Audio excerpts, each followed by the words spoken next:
Հարգելի հայրենակիցներ, երեկ Հայաստանի քաղաքացիների շահը վաճառքի դրվեց Ամազոնում։ Մենք ունեցանք պատմական այցելություն Ամերիկայի Միացյալ Նահանգների փոխնախագահի կողմից, ով հայտարարությունով հանդես եկավ։ Հայտարարության մեջ նա ներկայացնում էր իր երկրի շահը եւ արեց հայտարարություն, որը մեր կառավարության թարգմանիչները հատուկ թարգմանեցին այսպես. Սկզբնական 5 միլիարդ մոտ գումարի մասին ենք խոսում ներդրումների հետագայում, երկրորդ փուլում եւս 4 միլիարդ, սա ստեղ փոխշահավետ իրավիճակ է եւ Հայաստանի համար եւ իմ երկրի համար էներգետիկ անվտանգության։ Իսկ ինչ էր իրականում ասել Ամերիկայի Միացյալ Նահանգների փոխնախագահ J.D. Vance-ը։ Մենք կներկայացնենք ձեզ բնօրինակը։ That means up to $5 billion in initial U.S. exports, plus an additional $4 billion in long-term support through fuel and maintenance contracts. Երբ որ մենք համեմատում ենք բնօրինակը եւ կառավարության թարգմանչի ասածը, մենք հասկանում ենք, թե ինչ մեծ սուտ են ցանկանում մեզ վաճառել արգելի հայրենակիցներ։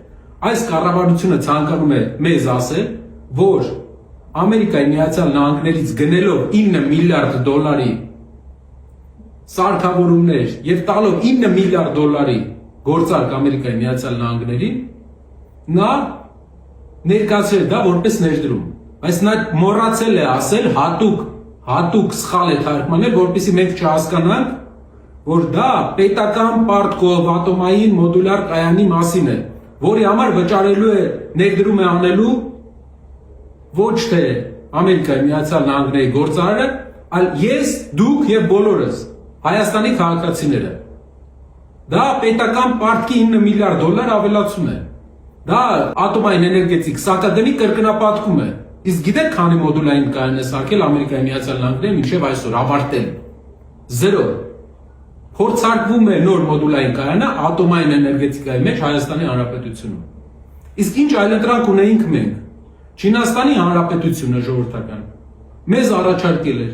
2 անգամ ավելի էժան ատոմային կայան, 2 անգամ ավելի մեծ հզորությամբ։ Ես կարող եմ դա վստահությամբ ձեզ ասել, քանի որ հայկական ընկերությունների կողմից բանակցողներից մեկը ես էի։ Եվ ուղղակի մի հատ նկարի համար, որպեսզի Ամերիկայի Միացյալ Նահանգների փոխնախագահի հետ նկարվի, մեր երկրի թույլ առաջնորդը զոհեց եւս մեկ շահ Հայաստանի 9 միլիարդ դոլարի պայմանագիր ներկայացրեց Ամերիկային, որպեսզի ունենա նկար եւ խափի մեր հանրությանը, որ Ամերիկայի Միացյալ Նահանգների հեղափոխական փոփոխություններ են լինելու։ Այսպես հուսավաճառությամբ ամեն անգամ մեր երկրի ղեկավարը մեզ ամեն ընտրությունից առաջ խափում է։ Եվ սա էլ նոր հուսավաճառություն է։ Մենք երկիրը պետք է կառավարվի այնպիսի մարդկանցով, ովքեր